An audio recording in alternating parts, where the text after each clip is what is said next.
各位投資朋友大家好，歡迎收聽3分鐘美股財經大事，一個由 AI 自動生成嘅每日盤後分析。而家係2026年1月28日嘅美東時間下午5點。今日個市整體算係平靜，美股三大指數走勢就各有千秋。科技股稍為帶動下，納斯達克指數微升0.17%，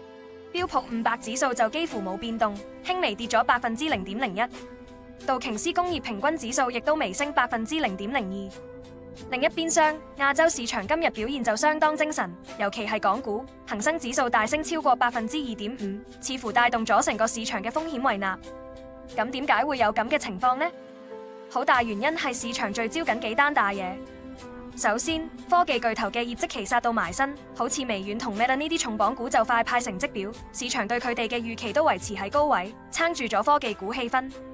另一個關鍵係半導體行業傳嚟喜訊，龍頭之一嘅德州儀器出咗份比預期好嘅第一季展望，盤後股價即刻飆升接近10%，俾到市場一個好明確嘅信號，就係模擬芯片嘅需求可能開始回暖啦。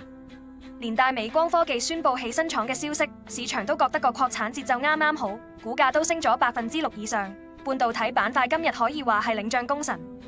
不過市場都唔係冇憂慮嘅，最新出爐嘅美國消費者信心指數跌咗，顯示大家對經濟前景冇之前咁樂觀。另外，聯儲局嘅動向始終係焦點中嘅焦點，雖然市場普遍估今年最多都係再減2次息，但下一任主席邊個做，同埋政策路徑點行，仲有啲變數。呢啲不確定性就令到醫療保險同汽車呢類板塊今日受壓，好似 Tesla 嘅品牌價值問題同埋聯邦醫保定價嘅困擾，都令相關股份幾頭痕。展望聽日，所有目光都會聚焦喺聯儲局2026年第一份利率決議上面，睇下官員嘅聲明會唔會有新啟示。再加上微軟、Meta 等幾間科技巨企嘅業績出爐，相信市場嘅波幅唔會細得去邊。